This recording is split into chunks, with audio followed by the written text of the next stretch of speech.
ताली मत बजाइए, हमारी बात गौर से सुनिए।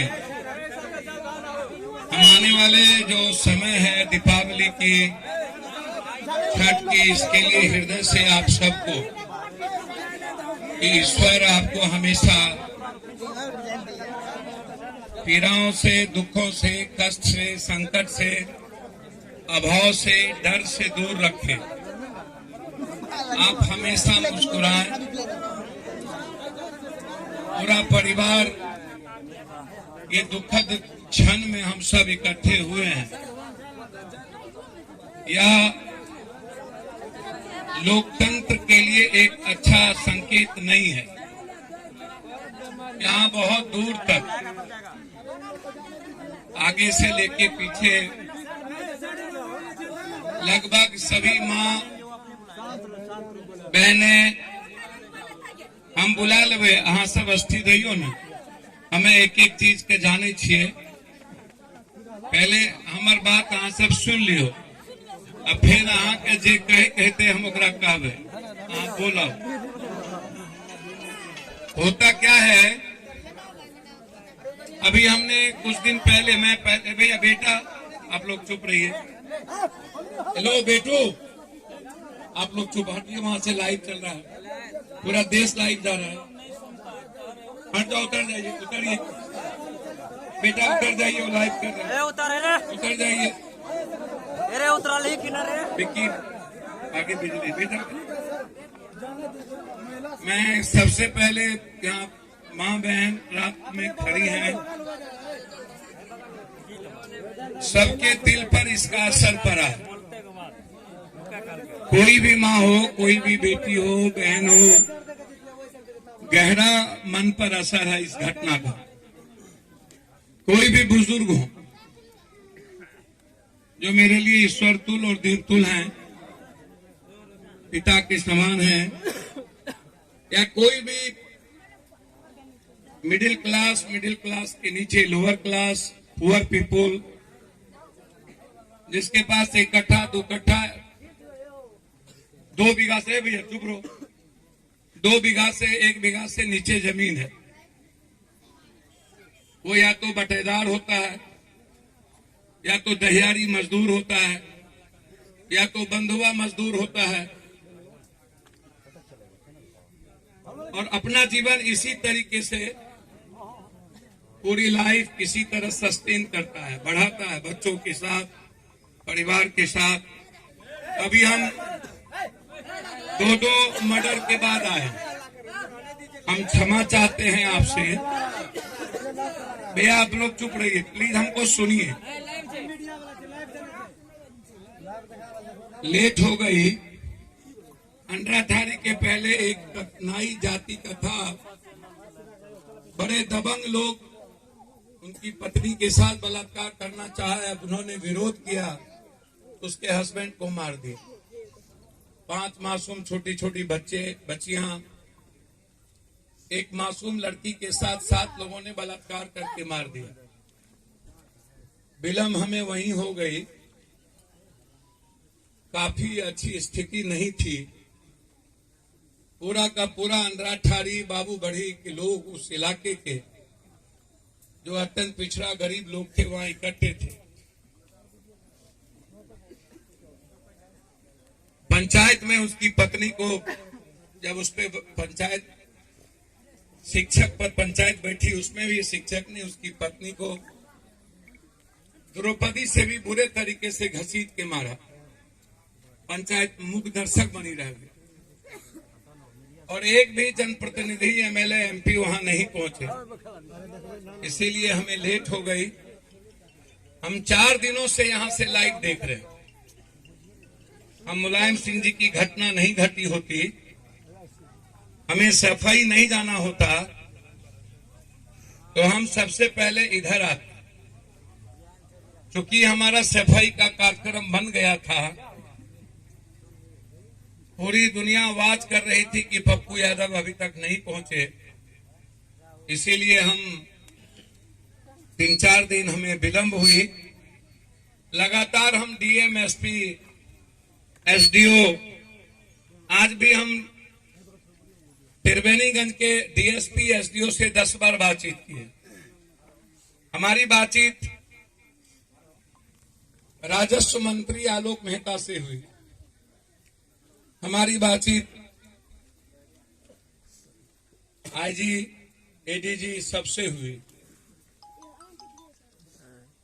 हमने कोशिश किया यहां फोर्स नहीं आवे, फोर्स का डिप्टेशन किया गया ताकि जबरन लाठीचार्ज करके फोर्स जाम को छुड़ाए, और जब फोर्स आती तो उन्हीं में से कोई लोग पत्थर ईटा चलवा देते और फिर केस करके इन परिवार को यहां से केस के डर से भगा देते और उन्हें सहूलियत मिल जाती। हम त्रिवेणीगंज से लेकर के जदिया तक हमने फोर्स को कोशिश किया बात करके, फोर्स ना आवे। यहां के थाना प्रभारी और सीओ साहब हमेशा प्रयासरत रहे कि फोर्स आए, कोई अनहोनी घटना घटेगी और फिर हम अपने तरीके से इस घटना को इस्तेमाल करेंगे। घटना घटी कैसे? मैंने अभी नेपाली नगर और राजीव नगर में हम कम से कम 100-200 पत्थर हजारों साल सैकड़ों साल का कमाई, पूरा का पूरा सरकार लगी थी और हम 2 दिन सोए नहीं। इको हटा देना भाई। 2 दिन हम सोए नहीं और हमने प्रयास किया कि जितने पटना में ऐसा मोहल्ला है जिनकी जिंदगी, जबकि वो किसानों की जमीन थी और किसानों ने जमीन बेचा था, सरकार ने उसको अधिग्रहण किस आधार पर किया? लगातार लड़ाई के बावजूद हाईकोर्ट ने सो मोटो नोटिस ली। 30-40 घर 3 माले 4 माले 5 माले टूटने के बाद, गोली चलने के बाद मेरा प्रयास रहा कि वो दोनों मोहल्ला जिसके पूरे सपने, पूरी उम्मीदें उसमें जिंदगी छुपी थी, एक बच्चा आत्महत्या कर लिया जब उसके 4 माला 5 माला बिल्डिंग गिर रहा था, मौत हो गई। हमें सुखद अनुभव मिला। सारे एमएलए एमपी वहां पर, गंगा चौरसिया जी के पुत्र, बीजेपी के सारे एमएलए सब लोग पटना छोड़ दिए। सरकार ने फोन बंद कर दिया, किसी ने फोन उठाना बंद कर दी। डीएम ने कहा कि पप्पू जी आप गो हेड, आप छोड़ दीजिए इस मामले को। हमारी डीएम के बीच आप देखे होंगे थोड़ी देर के लिए बहस भी हुई, बच्चियों पर लाठी चलाई जा रही थी। हमने कोशिश की कि वो लाठी ना चले। सरकार है, मुख्य कानून है, मैं कुछ नहीं हूं।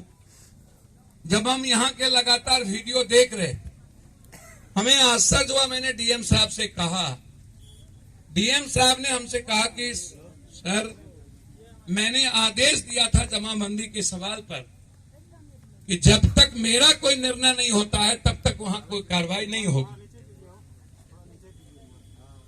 फिर मुझे आश्चर्य है कि ये कार्रवाई हुई कैसे, जब तक मैंने उन्हें किसी दूसरे जगह, ये किसी व्यक्तिगत, यहाँ बहुत सारे जनप्रतिनिधि भी यहाँ पर हैं और मुझे आश्चर्य है, मुझे डीएम क्या कहा आपको सोच के आश्चर्य होगा कि उस इलाके के जितने दबंग और बड़े लोग हैं वह इस घटना के पीछे उनकी भूमिका है। मेरी ताली मत बजाइए। अब बड़े लोग तो आप ही बनाते हैं, आप ही लोग एमएलए एमपी नेता मुखिया जी सब लोग बनाते हैं। आप ही लोग अपने अपने जात के क्रिमिनल को हीरो बना देते हैं। समाज कम दोषी नहीं ना है। जब आप वैसे ही लोगों को दरवाजे पर बैठाइएगा, भगत में, सब चीजों में, बिना एमएलए एमपी के आप लोगों का ब्याह शादी भी नहीं होता है, भगत भी नहीं होता है, और ऐसे लोग ही गरीबों पर गिद्ध दृष्टि डाली रहती है। अब ये जो 45 डिसमिल जमीन है, जो कि कम से कम मेरे ख्याल से 10 कट्ठे के लगभग ये जमीन है। 10 कट्ठा जमीन का मेरे ख्याल से अभी इस रोड के बगल में मैं जो समझ रहा हूं कि कम से कम 25 लाख रुपया कट्ठा, यहां 20 लाख जरूर होगा। यदि मैं उस हिसाब से भी जोड़ूं तो करोड़ से ऊपर चला जाता है। और करोड़ रुपया तो इस जमीन की दाम हुई। इस करोड़ रुपया के बाद इस जमीन के पीछे की जो वैल्यू, जो लोग अपनी जमीन की वैल्यू बढ़ाने के लिए 50 परिवार की जिंदगी तबाह कर दिया, क्या उनको ये समझ नहीं आई कि आगे भी उसी का परिवार, उसी का खून, उन्हीं के लोग, उन्हीं के अपने, उन्हीं के रिश्ते जो लोग हैं। मैं डीएम साहब से जब बातचीत की, हमने पूछा हुआ कैसे, आप हमको बताइए। फिर मैंने एसडीओ से बातचीत की, भाई सीओ साहब और भी 10 जगह ऐसे जगह हैं जहां पर आपको आदेश आया हुआ है, 10 जगह का 10 जगह कि आपको वहां पर गलत तरीके से लोग बसे हैं, वहां आपको फोर्स लेकर के उनको समझाना है और नई जमीन दे करके आपको पहले बसा करके फिर आपको वहां पर कार्रवाई करनी है। आप वो 10 जगह पर कार्रवाई नहीं किए। भैया आप लोग चुप रहिए ना, सही कर रहे, क्यों ऐसे कर रहे? 10 जगह आप कार्रवाई नहीं किए। यहां इतनी कौन सी जरूरी थी? क्या चाइना और वियतनाम की लड़ाई हो रही थी? क्या पाकिस्तान और हिंदुस्तान का युद्ध हो रहा था? क्या रूस और यूक्रेन का युद्ध हो रहा था? या कौन सी ऐसी जरूरत और आफत आ गई? सरकार का कौन सा आदेश था? जमाबंदी लगातार डीएम के कोर्ट में थी, एसडीओ ने कोई आदेश नहीं दिया। आप कौन से ऐसे आदेश पर, सीओ साहब जी, आपके पीछे कौन कौन लोग हैं? आप यहां से लेकर के ऊपर तक आपने मैनेज किया। मेरा मोबाइल कहां है? दीपक, मेरा मोबाइल कहां है? दीपक, परमानंद, ये कहां पागल घूम रहा है? कहां है वो? अब मैं आपको बता रहा हूं, हम जब आश्चर्य करते हैं कि ये घटना के पीछे में क्या भूमिका है, मैं आपको बताऊं। कितने पैसे के डील हुए, किन किन लोगों ने उस डील में किन किन लोगों को, देखिए एक बात याद रखिएगा भैया, पूरे देश के नेताओं को वोट भांट का डर होगा। इस कंट्री में हम ही एक आदमी है जिसको न तो आपका डर है, न तो भगवान का, न तो वोट का। हम भैया, यदि ऐसा होता तो हमको 100 फोन जाता है डेली। उस घटना में भी नाई जाति जिसको मार दिया, उसमें हमको बड़े दबंग लोगों ने, थाना डीएसपी ने कहा सर इसको छोड़ दीजिए, थोड़ा सा बात में आइए ना। चंद्रिका यादव की और 2 जातकों का मर्डर हुआ था, एसपी ने फोन किया सर आप आइएगा तो घटना बड़ा विचित्र हो जाएगी, आप एक दिन के बाद आइए ना। अब जब मैं महसूस क्या करता हूं, इसको समझने का प्रयास कीजिए।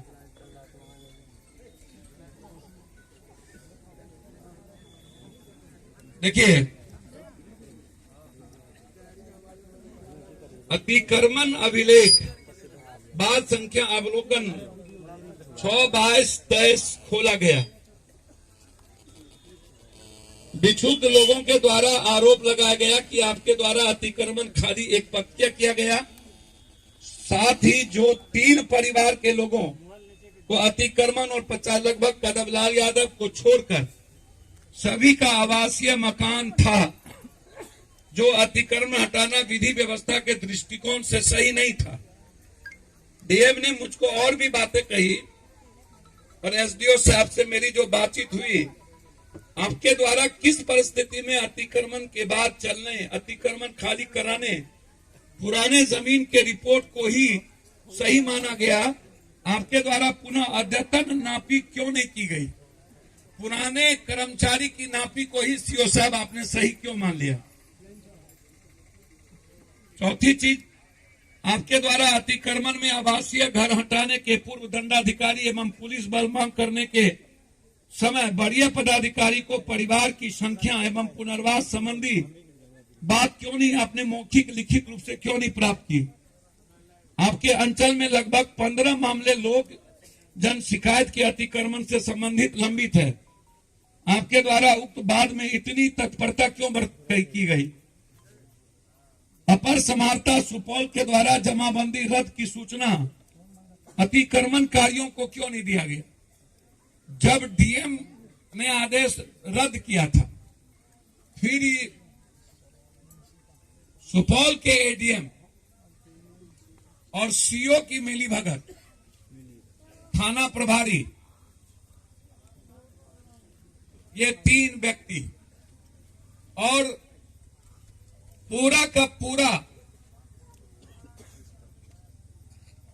जो छातापुर के बड़े और दबंग लोग हैं, लगभग 11 लोग जिनका नाम मेरे मोबाइल पर है, जिसमें सभी दल के लोग हैं और मेरे लोग भी हैं।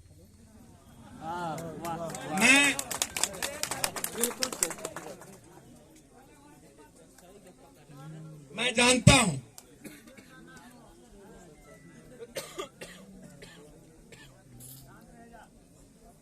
इन लोगों की हो सकते हैं किसी के साथ रिश्ता हो, किन्हीं का रिश्तेदारी के चलते। क्या हम रिश्तेदारी के चलते इंसानियत को खत्म कर लें? मानवता हमारी खत्म हो जाए? क्या हम न्याय करना बंद कर दें?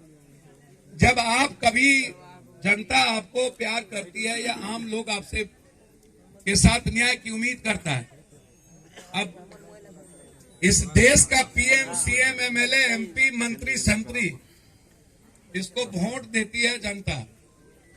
जनता होता है, अब दुनिया में भले ही आपको कोई कुछ ना बुझे, भगवान ही इन लोगों के लिए, आप लोगों के लिए भी सब कुछ है। भगवान का रास्ता ही आप है, क्योंकि आपको इतना खूबसूरत इंसान के रूप में बनाया ही किसी क्रिएटर ने, डिस्टिनी ने। और भगवान के बच्चों को जो जीने का रास्ता देता है, भगवान का रास्ता वही खुलता है। माँ के बच्चों को थप्पड़ आप मार के किसी भी माँ से आप आशीर्वाद नहीं ले सकते। इस पूरे परिवार को उजाड़ करके कोई भी व्यक्ति आशीर्वाद नहीं ले सकता है, कोई भी व्यक्ति। तो जैसे माँ के बच्चों को थप्पड़ मार के आप आशीर्वाद नहीं ले सकते, वैसे ही दुनिया में ईश्वर माँ के तरह है, कोई डेस्टिनी, कोई क्रिएटर है। और उनके पूरे 130 करोड़ भारत के लोगों को लूट कर, गाली देकर, खसोट के, उसको अहंकार दिखा के, ताकत दिखा के, उसकी जिंदगी छीन के, उसका इस्तेमाल कर आप ईश्वर को खुश नहीं कर सकते। आप इसको समझना पड़ेगा कि सबके लिए इस दुनिया में, अब मैं मानता हूं कि गरीब का कोई जगह इस कंट्री में, हम डेली 10 जगह जाते हैं। यदि 10,000 बलात्कार केस में हम गए होंगे तो 9,996 बलात्कार पासवान, राम, मुसहर, डोम, नुनिया, चंद्रवंशी, कहार, कुमार, कमार, चमार, डोम, शाह, चौधरी, कलवार, मतलब गरीबों के घर में ही बलात्कार इतना संसबल है। बलात्कार करने वाले लगभग मिडिल क्लास के ऊपर के लोग, और बलात्कार जिसका होता है लगभग दलित या गरीब होते हैं। कभी नेता या कभी बड़े लोगों के यहाँ बलात्कार नहीं होता। Rare and rarest 1-8%। जैसे अभी हम एक जगह गए थे तो वहां किसी जाति दुश्मनी के चलते किसी के बेटी को शिकार बना दिया। वो दुश्मनी थी, इसीलिए। तो इसीलिए मैंने जितना मैं देख रहा हूं उसमें गरीब को जीने का कोई राइट मुझे लगता है कि इस कंट्री में आजाद हिंदुस्तान के पहले तो कुछ था भी। आजाद हिंदुस्तान के बाद अभी तक भारत के 130 करोड़ लोगों में लगभग 85 करोड़ लोग इस भारत के गरीब हैं, जो भूख से बांग्लादेश और श्रीलंका और पाकिस्तान से भी ज्यादा है। कल का रिपोर्ट है कि भारत के 85% लोग भूख से आधा रोटी आधा पेट खाते हैं, एक वक्त 2 वक्त कम पेट खा के अपने बच्चों को खिला के माँ बाप जिंदा रहता है। ये कल की रिपोर्ट है। नाइजीरिया से भी ज्यादा गरीब भारत है, और भारत में गरीबों को ना तो कोई भगवान मानता है, ना तो कोई उसकी इज्जत करता है, और ना ही उसके लिए कोई लोकतंत्र, संविधान और न्याय है। ना कोई एमएलए एमपी को पता है कि मैं भूमिहार को, जादव को, राजपूत को, बाभन को, तेली को, कोरी को, कुर्मी को, किसी जात को गरियाऊंगा, सेंटीमेंट होगा, हिंदू मियाँ करेंगे, जो रहा सहा है 500,000 रुपया देंगे। और सामाजिक, जैसे अभी जो चुनाव हो रहा है मोकामा में, ना तो वहां मोदी जी पर वोट पड़ेगा, ना तो वहां पर नीतीश और लालू जी पर वोट पड़ेगा। एक 56 चला रहा है, दूसरा एलएनजी चला रहा है, 2 दादाओं के बीच, और जनता वोट देगी किसको? ऐसे ही गंदे लोगों को। हमाम में सब नंगे, कभी सुशील मोदी जी खड़े होके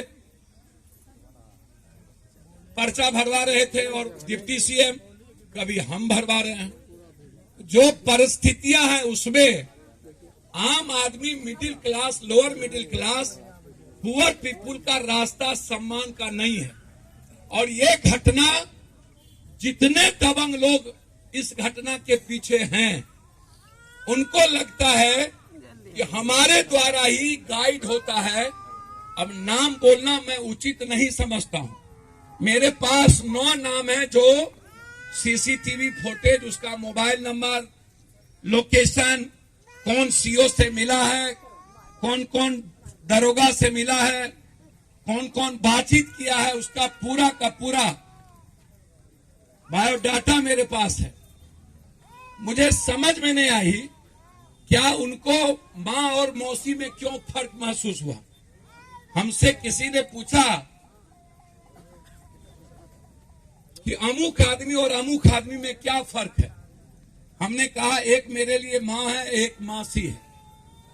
मारा मां जी है, मौसी। अब जो लोग मजबूत थे, क्या उनको मां और मौसी में, बाप और मौसा में फर्क नहीं आया? क्या उन्हें नहीं लगा कि जो समाज में गरीब लोग हैं हमारा ही खून है, और जो जमीन पर हम आज करने जा रहे हैं वो किसी व्यक्तिगत जमीन नहीं है, वो सरकार की जमीन है।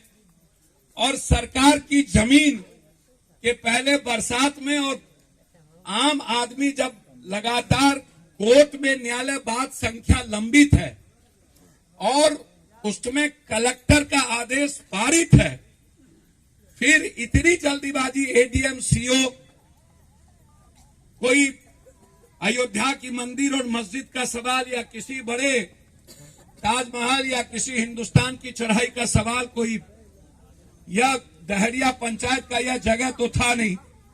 लेकिन जिस तरीके से दबंग लोगों ने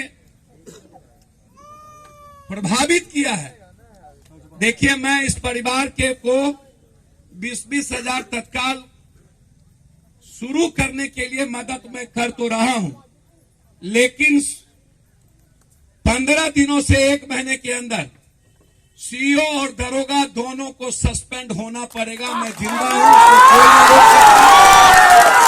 आप याद रखिएगा। और ये सीईओ साहब बड़ी गलतफहमी में है। सबको ये मोदी जी, नीतीश जी और जी ही समझते हैं। पप्पू यादव जिसके पीछे पड़ जाता है उसको भगवानों नहीं बचा सकता। इसको जहां तक एसडीओ साहब का सवाल है, हो सकता है घून के साथ सत्तू सबके सब मिले होंगे, हमाम में नंगे होंगे, हर डाल पर उल्लू बैठा, अंजामे गुलिस्ता क्या होगा। लेकिन बाद में जो घटना घटित हुई और 3 दिनों तक और कोशिश हुई कि इसको देखिए दो, अब आप रोपिएगा बबूल, खाइएगा खजूर। जब आप रोपे ही हैं बिहार और देश में ऐसी चीजें, तो आप कहां से लाइएगा न्याय? एसडीओ साहब हो या कोई साहब हो, हम किसी के बारे में ईमानदारी नहीं कहते। जब अपना ही घर खराब हो जाए तो फिर हम किसके सहारे जिएंगे? जब मेरा ही खून हमें मारने पर उतारू हो जाए। बांस का काल के कि रे कुरहेर हमरा कथी लगाते छी, काल के तोरे जात हमरा गान में पीछा छ, तू हमरा पीछू से एसडीओ कहे छो। हमें सबके जाने छी हो बाप, आ सबके कुंडली छे बिहार में हमरा पास। तोरा की लागे छ समय आवे पर हम ककरो बकसबे की? सबके मरे पड़ते, ये याद रखिए, टाइम के इंतजार करो। हमें ककरो नहीं छोड़े छिए, नहीं ककरो छोड़बे, ये ख्याल रखियो, बेफिक्र रहो। सारी नहीं बदल, हमें बिहार या कंट्री में नहीं ककरो छोड़े छिए, नहीं कोरोना में, नहीं बाढ़ में, नहीं घटना में, नहीं कोई परिस्थिति में। हम इतना तोरा कह के जा रहल छिया कि डीएम साहब को हमने कहा कि या तो आप सस्पेंड करिए या तो ऊपर लिखिए। इनको जितना पैसा है और जितना नेता है ये ताकत लगा ले। सीओ साहब बहुत गलतफहमी में हैं। इनको लगा यहाँ कुछ माल कमा लेते हैं, बदली भी होगा तो फिर कहीं जाके माल कमाएंगे। सभी जगह तो इन लोगों को माले मिलता है, मलाई खाते हैं। ब्लॉक से बड़ा चोर और ब्लॉक से बड़का बेईमान धरती कहाँ है? और उसके सहयोगी हैं एमएलए, एमपी, मंत्री, संतरी लोग। हम माल लेते हैं और सीओ बीडीओ इन लोगों को प्रोटेक्ट करते हैं। थाना पूछता है कि हम तिथि के तरह आकाश गिरे छे, हम ही टेक लेबे। सैया भेल कोतवाल तो अब डर काहे का? एकटा लड़का खड़े पेशाब करे रहे, एकटा बुढ़वा भला लोग जा रहे, कल के रे बाबू संस्कार नहीं दल को, क्या पेशाब करे छी? बैठ के कर, संस्कारी नहीं छी। कुछ बोले तो कल के चल तो और बाबू के कहे छी। द्वार पर गए तो बाबू 3 मले पर से खड़ा पेशाब करे। सूप बाजे तो बाजे, चलनियो बाजे। शीशा के घर में रह के पत्थर फेंके छो। ये लोग भर दिन कोरेक्स, स्मैक्स, ड्रग्स, नेपाल के गांजा, दारू, जमीन के दलाल।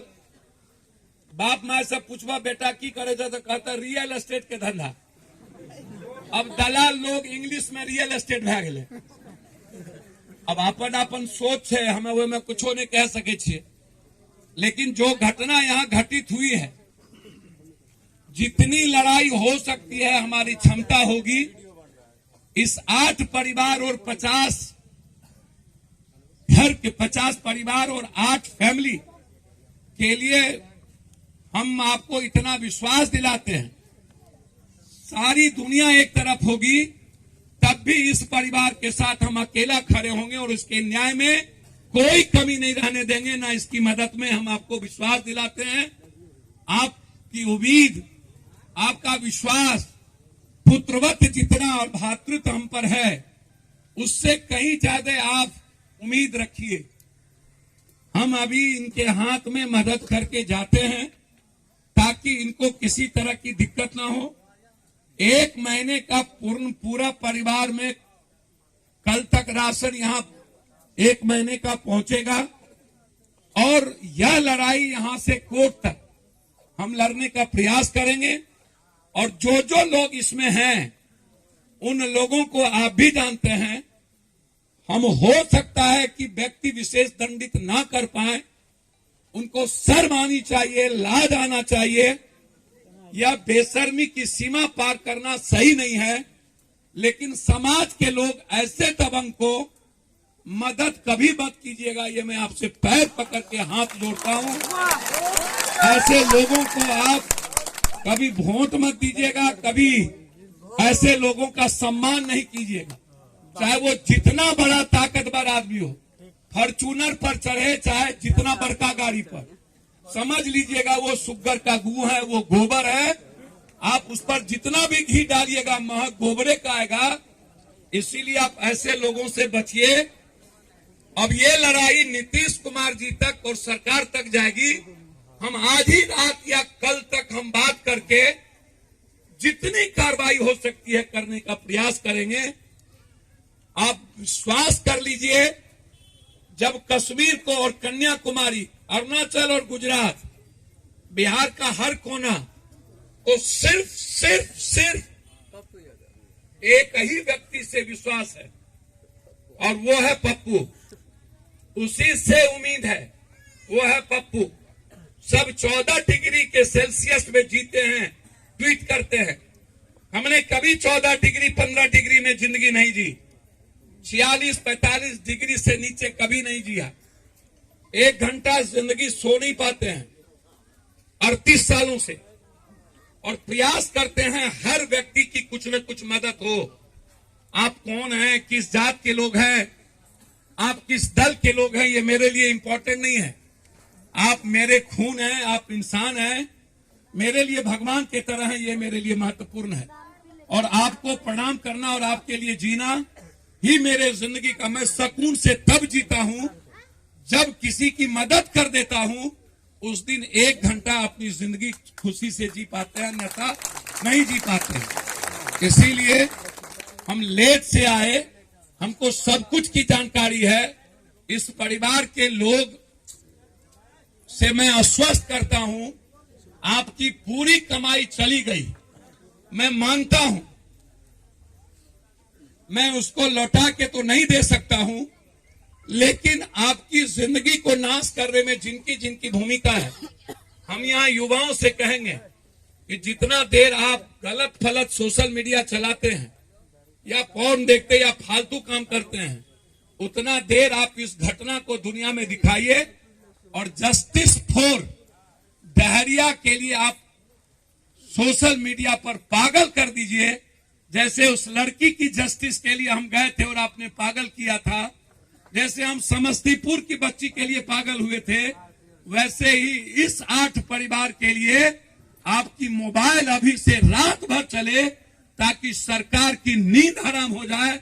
और आम आदमी, आप त्याग करिए नीतीश कुमार को, आप त्याग करिए राजस्व मंत्री आलोक मेहता को, आप त्याग करिए डीआईजी संदीप लांडे को, आप त्याग करिए इस दरोगा के खिलाफ सरकार को, और इसकी करतूत बताइए। आप जीत सकते हैं, आप ही हीरो हैं। पप्पू यादव को दुनिया बात इसीलिए करती है कि आप हमको प्यार करते हैं।